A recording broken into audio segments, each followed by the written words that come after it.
Hey guys, welcome back to my channel. In this video, I'm going to be going over 3D Pythagoras and 3D trigonometry. So, let's do a quick recap of Pythagoras' theorem and trigonometry. For Pythagoras' theorem, as you can see, this triangle on the left-hand side, gives you the formula a squared plus b squared equals c squared, where c is the longest length of a triangle. That's called the hypotenuse, and remember that this side is always opposite the 90-degree angle, as you can see on this diagram. In terms of trigonometry, you just need to remember the acronym SOHCAHTOA.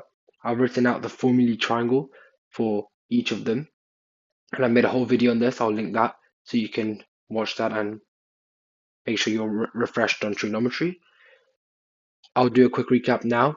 So in terms of the sine theta formula, it's sine theta equals opposite of a hypotenuse, where the opposite is the side that's opposite the angle theta, and hypotenuse is always the longest side, obviously, as I've just told you.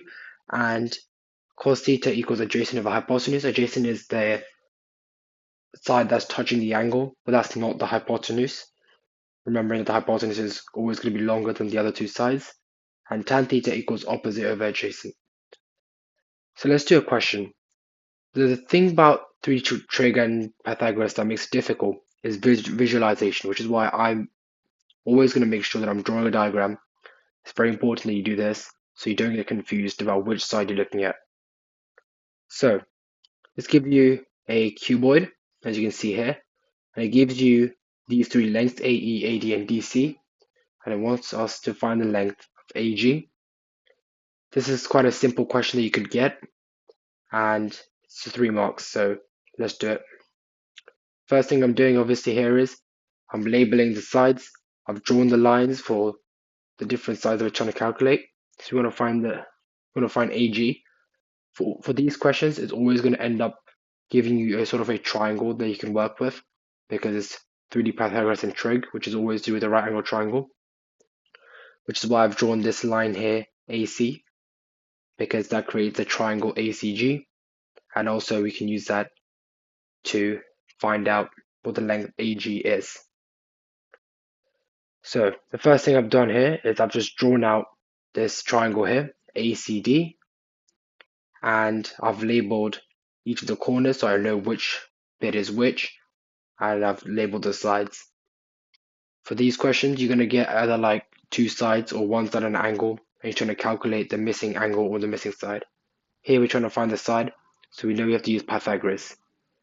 So AC squared will give you 5 squared plus 8 squared, and that gives us root 89. I want to keep this in exact form so that I don't get a rounding error later on in the question. So the next term I'm going to create is ACG, and I've labeled root 89 as the length AC as we just calculated that, and I've labeled Gcse as 4. Again, with use Pythagoras here, we're trying to find the hypotenuse is AG, so AG squared will give you root 89 squared plus 4 squared, and that gives us 10.2 centimeters to 3 significant figures. So this next question is a bit harder. It makes us work with trig as well. So again, first thing we're going to do, we're going to draw the lines that we need for this question. We're trying to find the volume of the pyramid. So we know that the volume is 1/3 times base area times height. Make sure you know these formulae because it's very important. You won't be given them.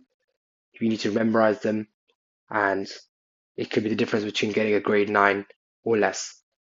So for this, I've drawn the lines AC and MP, where M is the midpoint of AC. And you might be wondering how I know what lines to draw. So firstly, we know we need to find here the base area. We can do that simply by doing 15 times 15 because we know it's a square base pyramid. We also need to find the height, and the height would be from P all the way down to the middle of a square. And we can then, to find out that point M, we can draw a line from A to M to C, and we can then use trig Pythagoras to figure out the values that we need. So here I've done the base area, which is 15 times 15, which is 225. Then to find the height, we got to do, firstly, we're going to start with Pythagoras. So we want to get the length AC. So AC squared equals AD squared plus DC squared, which is 15 squared plus 15 squared. It's very important you pay attention to the details in the question so we know it's a square base pyramid, so we know all the sides of that base are equal to 15. So AC is root 450. That's the value we get, keeping in exact form to avoid rounding errors. And therefore, AM, which is because it's the midpoint, is just half of that. So now we've got that value, AM, and we've got the angle 65 degrees. So I'm going to draw that triangle out. Remember to label each vertex, so AMP, and I've labeled the sides with their specific lengths. I've written H for height, and now we have an angle and a side. We know we have to use trig.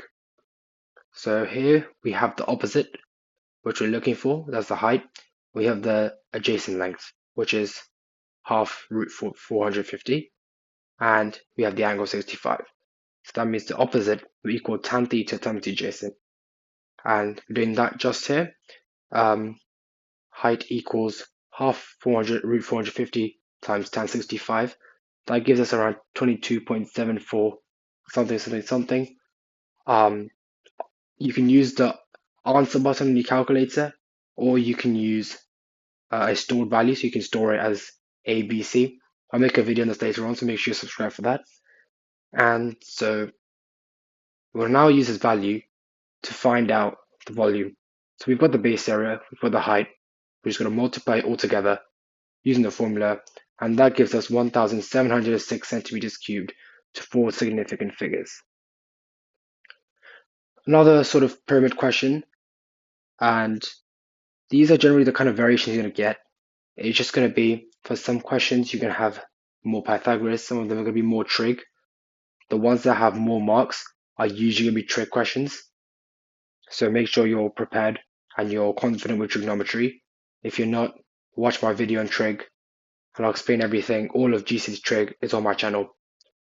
Alright, so let's begin with this. We're trying to find the size of angle EAC, and it gives us the length AB, and it gives us the height. So here I've drawn the lines out again, and I've just marked that angle with the question mark so I know what I'm looking for. And just like the last question, we're going to find out what length AC is. Actually, specifically the length AM, but we'll start finding AC, which is just AD squared plus DC squared, and that gives us root 50, or length of AC, and therefore AM is just half of root 50. Then I've drawn out this triangle here. We know the height, which is E to M, which is 10. We know the length A to M, which is half of root 50. And we know that we have to use tan because we have the opposite and the adjacent. So we can create this equation, tan theta equals 10 over half root 50. And if we just use the inverse of tan, so arctan, or tan to the minus 1, off that value, we get 70.5 degrees to 1 decimal place. Whenever you're trying to calculate an angle, give your answer to 1 dp. For other things like a length, it's usually going to be 3 significant figures. For the previous question, I used 4 just because it was quite a large value. So rounding it to 3 would have given quite a large margin of error. But usually 3 significant figures or more is good. And for angles, 1 dp or more. So that's generally the gist of 3D trig and 3D Pythagoras.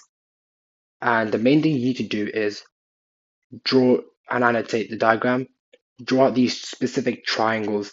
Because you know that you're going to be working with right angle triangles, always be looking for where you can draw a triangle, what points will make a right angle triangle, and what angle, what side you're looking for. And that's why it's very important that you know SOHCAHTOA, you know Pythagoras theorem, and all of that will get you that grade 9. Thanks for watching. If you want to go over any specific topics, do let me know down in the comments. If you have any questions as well, do ask them. I'll be happy to help. Thanks for watching. See you in the next one.